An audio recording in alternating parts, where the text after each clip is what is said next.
4 जून वो बड़ा दिन होगा जब चुनाव के नतीजे आ जाएंगे। यानी ये जो सातों चरण हुए हैं, इतना लंबा ये चुनाव चला है, इसमें आखिर किसको क्या मिला, किसको स्वीकार किया गया, किसको खारिज किया गया, 4 जून को ये स्पष्ट हो जाएगा, नतीजे आएंगे।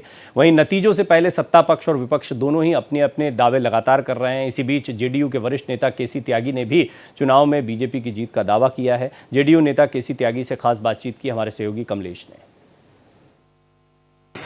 सर, प्रधानमंत्री 45 घंटे की साधना पे है, विपक्ष का आरोप है कि ये साधना क्यों और वोटरों को प्रभावित करने की ये साधना है। क्या धार्मिक मान्यताओं को, रस्मों रिवाजों को निभाने के लिए किसी राजनीतिक दल से या नेताओं के समूह से इजाजत लेनी पड़ेगी?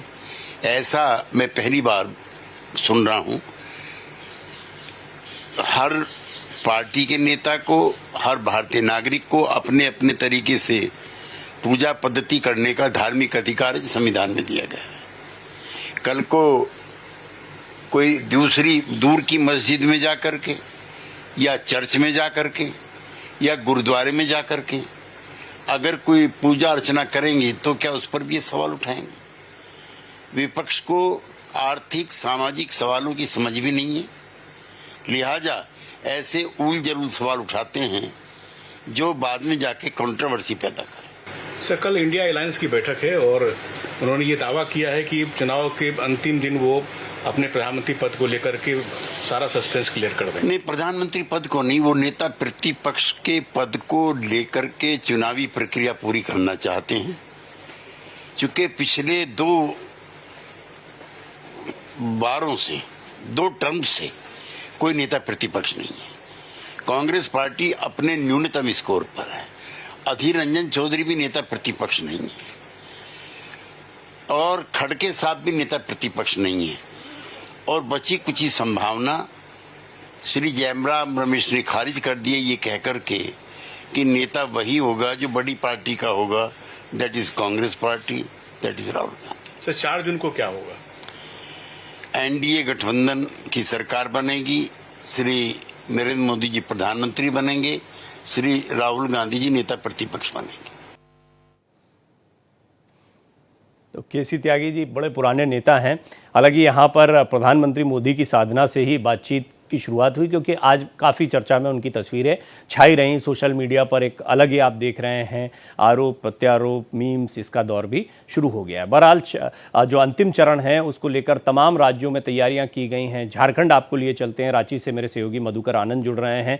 मधुकर, पहले तो गर्मी के क्या हालात हैं और आप इस वक्त निश्चित तौर पर बाहर खड़े होंगे, ज़बरदस्त गर्मी के बीच में क्या हालात हैं और क्या एक्सपेक्टेड है, कल किस तरह का मतदान रह सकता है? क्योंकि बड़ा इम्पैक्ट पड़ेगा। अभी जो हाल के दिनों में आखिर ये पिछला चरण बीता और ये चरण आते आते गर्मी का जो आलम हो गया उसका बड़ा इंपैक्ट पड़ेगा, ये माना जा रहा है। देखिए प्रवीण, अभी मैं सबसे पहले तो बता दूं कि मैं देवघर में हूं, जो गोड्डा संसदीय क्षेत्र का एक तरह से कहा जाए तो गेटवे ऑफ संथाल परगना कहा जाता है इसको। और जो कल चुनाव होने वाला है वो तीनों सीटें संथाल परगना में हैं। और एक जो आपका सवाल था, बहुत ये खुशखबरी है मतदाताओं के लिए कि कल शाम से लगातार यहाँ आंधी, पानी और मौसम का मिजाज ही बदल गया है। काफ़ी ठंडक हो गई है कल परसों की तुलना में और तापमान भी काफ़ी कुछ गिर चुका है, ठंडी हवाएं चल रही हैं और खुशनुमा माहौल है। जो चुनाव आयोग के लोग हैं वो भी इस बात को लेकर के खासे परेशान थे कि जिस तरह से गर्मी थी वैसी परिस्थिति में आखिर मतदाता कैसे घर से निकलेंगे, कैसे मतदान करेंगे। लेकिन चुनाव आयोग के अधिकारियों की, आयोग की वो समस्या समाप्त हो गई है। अब अगर राजनीतिक समीकरण की बात करें तो संथाल परगना की जिन 3 सीटों पर आज कल चुनाव होने वाले हैं, उन सीटों में गोड्डा, जहां मैं अभी खड़ा हूं, गोड्डा संसदीय सीट जो है यहाँ सीधा मुकाबला बीजेपी और इंडी गठबंधन के बीच है। निशिकांत दुबे यहाँ लगातार तीसरी बार अपना भाग्य आजमा रहे हैं। दूसरी तरफ प्रदीप यादव कांग्रेस के प्रत्याशी हैं। दूसरी सीट दुमका है जो शिबू सोरेन की प्रतिष्ठा की सीट है।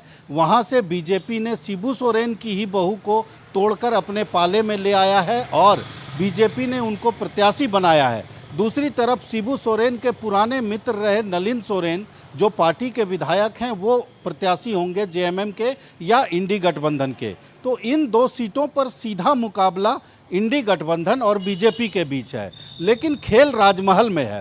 राजमहल में शिबू सोरेन के ही पुराने मित्र, आंदोलन के समय के मित्र जो थे लोबिन हेम्ब्रम, उन्होंने बगावत कर दी है और अपने ही पार्टी के प्रत्याशी के खिलाफ जो है जी। चुनाव लड़ने का निर्दलीय फैसला लिया। और ये फैसला जो है वो झारखंड मुक्ति मोर्चा को या इंडी गठबंधन को बहुत महंगा पड़ रहा जी। है। सीधे तौर पर मुकाबला त्रिकोणीय हो गया जी। है। तो इस हिसाब से देखा जाए तो राजनीतिक समीकरण में राजमहल थोड़ी परेशानी पैदा कर रहा है। जी, आपने मधुकर बड़े संक्षेप में, और सबसे पहले तो मुझे बड़ी राहत हुई यहाँ पर खड़े खड़े दिल्ली नोएडा में जब आप होते हो और ऐसी खबर सुनते हो कि मौसम का मिजाज बदल गया कहीं पर, तो बड़ी राहत होती है।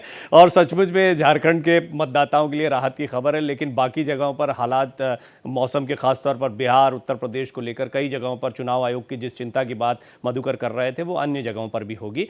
आपका बहुत बहुत धन्यवाद। अपडेट आपसे लेते रहेंगे मधुकर, बहुत बहुत शुक्रिया आपका।